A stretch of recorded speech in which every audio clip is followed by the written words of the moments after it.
Welcome to Build by People Leaders podcast, brought to you by Hydra AI, your AI-powered coach for leaders in tech. I'm your host, Daria Rudnik, and this show is for HR and L&D leaders in fast-growing organizations who are building people function from within and building AI-ready organizations. And today we have a very special guest. I'm so excited about our conversation. Oksana Lukash is a people and culture executive, advisor, and founder with more than 25 years of experience helping high growth companies scale without losing their humanity. She works with founders, CEOs, and boards as a fractional chief people officer, guiding organizations through transformation, leadership development, and culture building. A key focus of her work is helping leaders treat culture as infrastructure so that people can thrive and businesses can perform at their best. Well, thank you for being here, Oksana. I'm so excited to have this conversation with you today. And I'm very curious about your career path. Like you've been chief people officer, you're now serving as a fractional chief people officer. Tell us about what brought you to HR and why you stayed there. Well, it was completely accidental. I moved from Russia when I was 13. I did not get a chance to travel that much when I was a kid, but for some reason I always wanted to. I was fascinated by seeing different places, right, in movies and things. So I was convinced that I wanted to go into hospitality because I'm like, what better way than, right, to find a career where I get paid and travel is at the core of the industry.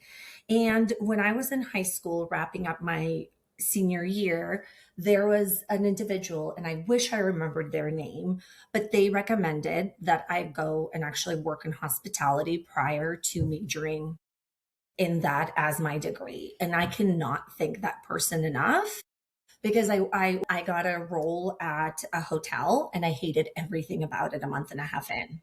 It was not for me. Like, it's not that I disliked it. I did not like anything about it. So very quickly, I realized that I needed a different path.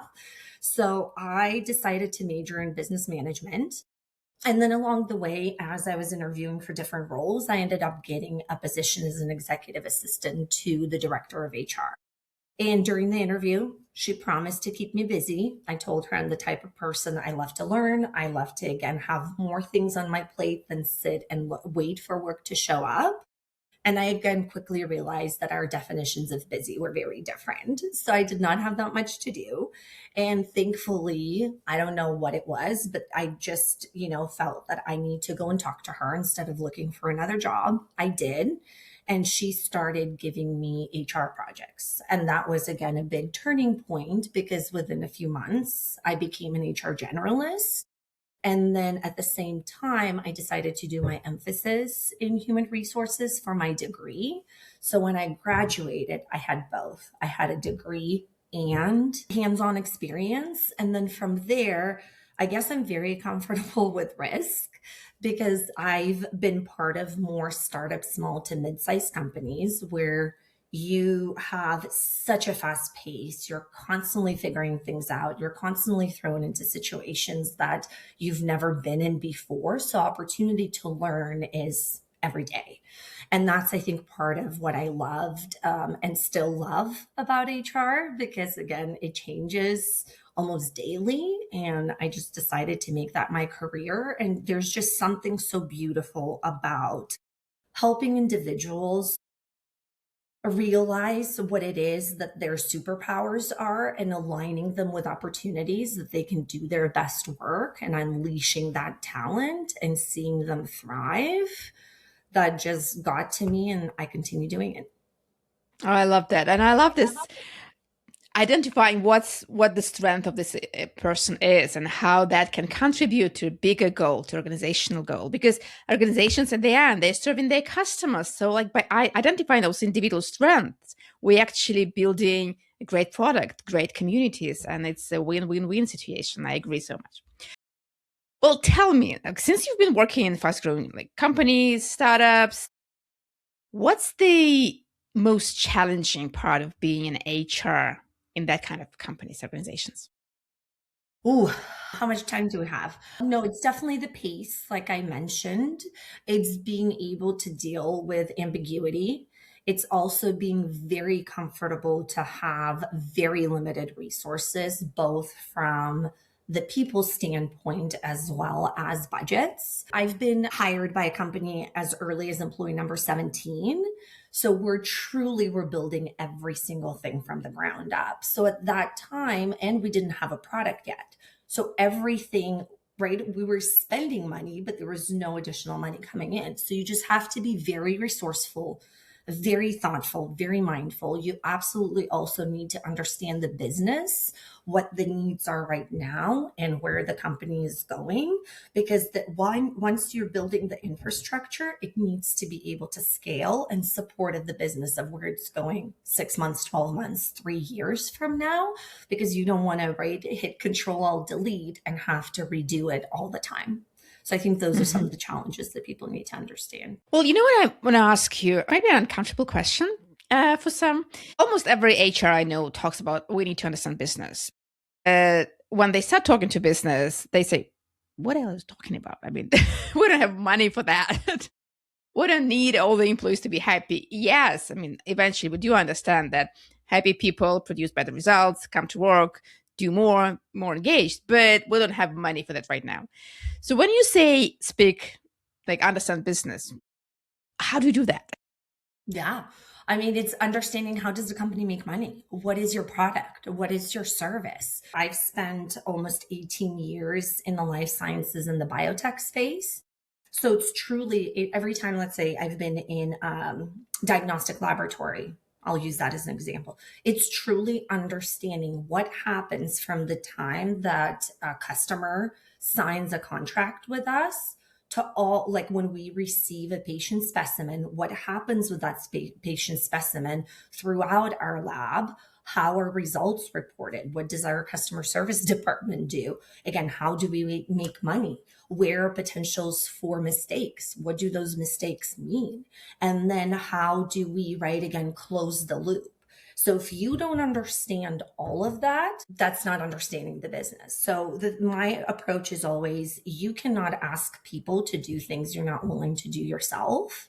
And that means you have to understand how every single function fits within each other, where the handoffs are, what their reality is. And then once you're able to speak the language of all the other functions, they do start caring about what the people team does, because you're a lot more mindful and thoughtful of how you present items. And when something is clunky, when it's going to be painful, when it is a necessary evil, you can be, again, very transparent and honest about it and say that, look, I know your reality is this. I know this is going to be very clunky. I'm giving you a heads up. Can we just please work through it together? Finish this because it is a requirement, and here are the reasons why.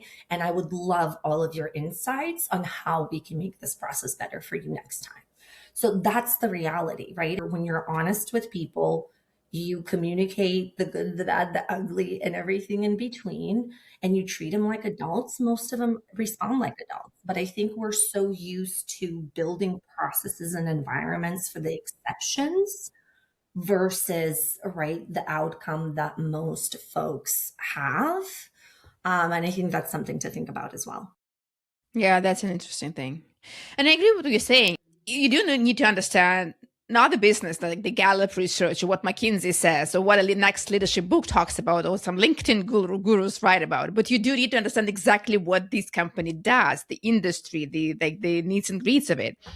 And I remember working with telecom, and I was understanding about the stations. And while working in software development, I had to understand Kubernetes and Agile. And while being in cloud computing, I had to understand something else that I happily forgot all of it when I moved the industry. But once you're there, you just dig in and what are they talking about, so that at least you are not lost at the board meeting when they share those words that oh my gosh, what are they talking about? Yeah. You need to understand what they're talking about. Absolutely. And I think there's also no shame in, especially when you're new, to be able to make the notes, ask the questions, go approach somebody and be like, hey, I keep hearing that this acronym or this keeps getting mentioned. I would love to understand what it is. Can you please help me out or know where I can go? So I think, again, always wear that curiosity hat seek to understand and seek to learn. And most people, again, love to talk about what they do.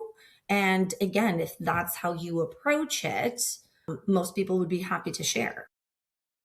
Yeah, I agree. In one of the previous episodes of this show, shared that HR, like in his experience, often behaves as if they know everything. And that was kind of frustrating for him. But like asking questions, trying to understand, being there, like being curious will not only help you understand that, but also help you build those relationships with business Yeah. leaders. Yeah. And I think that's actually a miss, at least in my view. I think a lot of folks truly go into not just HR, but various positions for the wrong reasons. Right. I think some people go into HR because they love knowing the stuff that nobody else knows and be like, ooh, right. I have all the confidential scoop and I have the tea on everybody. Some people go in because they truly love to tell people no. They love being the police and right and things like that. So I think if those are the reasons you go in, yes, the business people that you work with are going to react in a way that you just described. But if you truly go in from a standpoint of that your right contribution to the company is to help create environments that are worthy of the talent, where employees can bring all of themselves to work, where their needs are met, where you can help build those relationships between teams, between leaders and their right direct reports, where you can unleash people's talents and then give them the resources that they need, right? Again, obviously within budget constraints and things like that, and then get out of their way and watch them do their best work. That's why I went into, right, the profession. Do we have hard decisions that we have to make?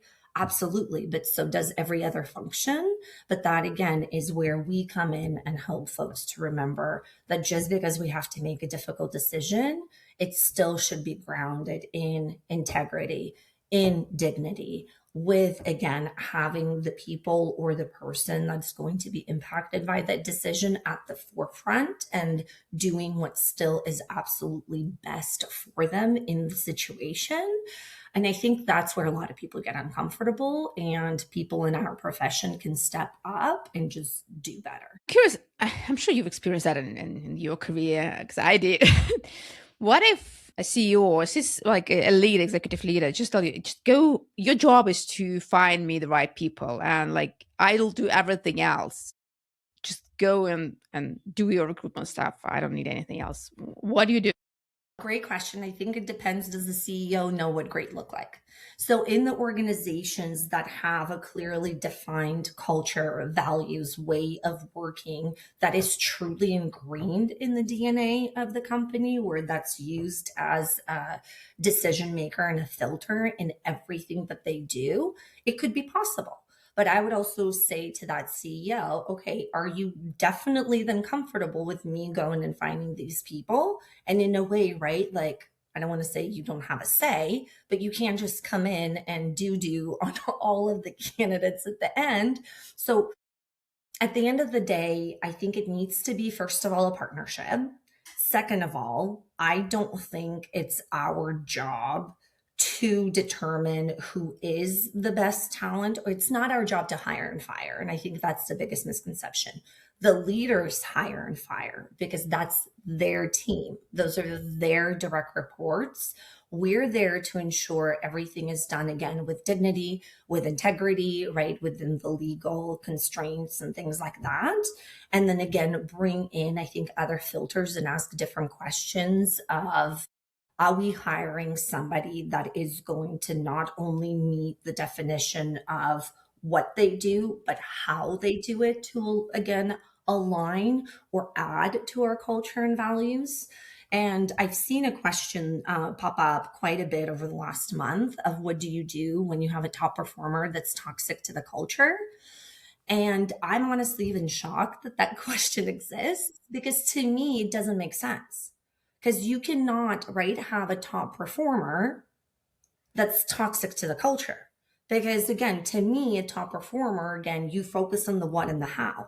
So I think, again, I would just urge every single leader, every single CEO to be unapologetic of what your company is, what your culture is, what is accepted, what is tolerated, what is rewarded, and share it with everybody.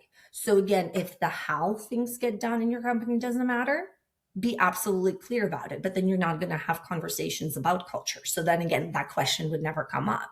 So I think, again, be clear, then use that as an important aspect to bring people into your organization that will thrive in that type of an environment. And that's where, again, how you can help everyone succeed. I agree. And again, in one of our previous episodes, we had a conversation with the CEO, Pavel Kavsharov, who shared that it's CEO's job to guard the culture, to build the culture. It's not HR's job. It's the CEO's job, the founder's job, because HR can support you in that. HR can create the infrastructure, environment, funnel, whatever you need for you to have the culture that you need for your organization to succeed.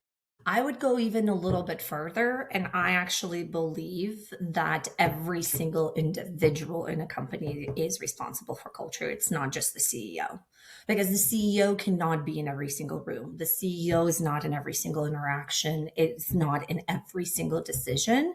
And that's where, right, having a great understanding of who you are and who you're not, and bringing in people that, again, are aligned with that type of an environment, that again want to take it to that next level, and rewarding things that are done with alignment with that definition, and then, right, having appropriate conversations when it's not. That's what makes the culture live, and the ownership should be on every single individual, because then it becomes too easy. Well, first of all, it's not sustainable if one or two people own it. And then the second part is, right, it's not sustainable. But when every single individual is responsible for it, you openly talk about it, right? You use that again in disagreements, in who you decide to work with as a client, who you don't. It just becomes part of the process, right? Same to me as DEI. It's not a check the box. If it's truly integrated in who you are, it's impossible, right? When political tides shift, it's impossible to just pull it out, because it's truly in the infrastructure of who you are. And we've seen that again with plenty of organizations that said the right things to get the accolades, and the moment they could stop doing certain things, they did. And other companies like Costco, right, it is so ingrained in who they are, it doesn't matter what's going on. It's impossible for them to just stop doing it. Kind of alignment with an organization on all levels. Yeah. I have a question, which Sure. is, I have to ask that because everyone is talking about that AI. And when AI is entering workplace, it changes workplace dynamics. It changes how teams work. It changes how we think. It changes how we work and collaborate. How AI would influence workplace dynamics. Yeah. Well, one thing for sure, AI is here to stay, right? We can fight it, we can like it, we can dislike it, we can do all the things. It's here to stay. Same way as a calculator, right? A computer, internet, all the things that we were scared of as well. AI is going to make work more human. I absolutely do believe in that. So even what you and I are doing, right? We didn't know each other until we got on this call, and the ability to have a conversation with somebody, to build that rapport and relationship. That's what I think AI is going to allow us to do more of. I think a lot of companies are focused on creating more efficiency, and I think they should be focusing on creating more capacity. We've already, I think, squeezed everything plus some from all of our people, right? During COVID, post COVID, and all the things in between, people are stretched to their max. So you cannot really make them more efficient, because they're just beyond overworked. The thing that I've always noticed, and I'm sure you can agree from your experience, the two most understaffed, under budgeted functions almost with any organization, especially when we talk startup small to mid, are usually the people team and the IT team. We never have enough people. Our data is always right. We're playing catch up with it being clean.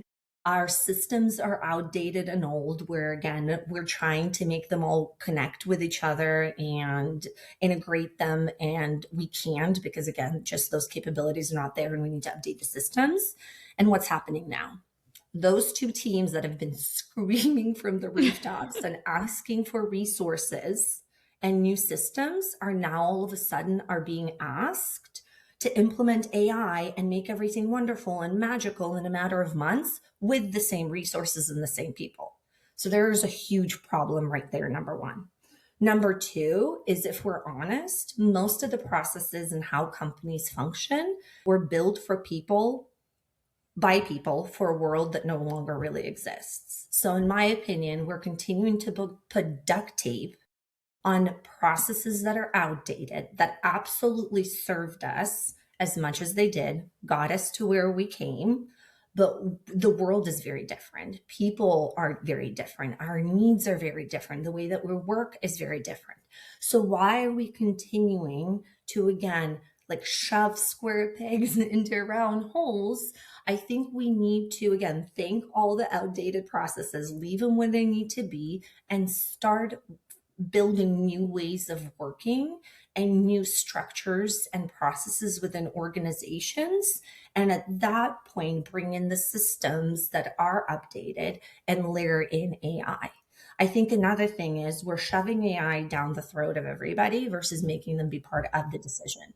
And I don't know if you know Emma, I always butcher her last name. I think it's Gray. She's the founder of Good American. She's involved in Skims and a lot of other things. The reason I bring her up is in one of her podcasts, she mentioned that she had an all hands meeting with her entire organization and again said, AI is here to stay. We can fight it. We can do whatever. I can tell you how to use it. But she goes, I don't know every single role within the company. So she's like, look, I want to make this fun. Here's the tool we're going to use. And she asked every single function to figure out how to incorporate AI into what they're doing to solve the issues that they've been dealing with that they've not been able to solve any other way. And then the entire company was going to present what each function did, and the entire company was going to vote on who the winner is. So out of, again, standard functions within a company, who do you think would be a winner when it comes to implementing AI? Just take a wild guess. R&D. Accounting one. Wow. Why? And the reason for that is she created a completely open space for everyone to use the tool the way that they saw fit. And they had, again, an issue that wasn't able to get solved that actually a lot of customers were upset about. It was costing the company hundreds of thousands of dollars. And in a matter of whatever, I think it was weeks or a month that contest was going on, they were able to find a solution that now took minutes instead of hours and was saving company extraordinary amounts of money. So that's how I think that's a beautiful example that instead of us continuing to do things to people, and at the end of the day, the higher we go in the organization, the less we understand how every single role actually works and what they're doing. So give the people the tools and have them incorporate it into what they're doing to create capacity for them to learn other skills that they're excited about for them to continue to grow and develop. So I think that's I love this story. Change.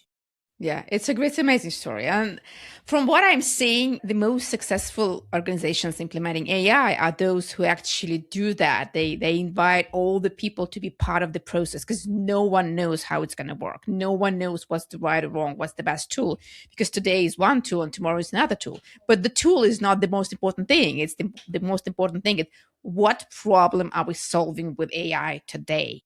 And thanks for sharing this story. That's really brilliant.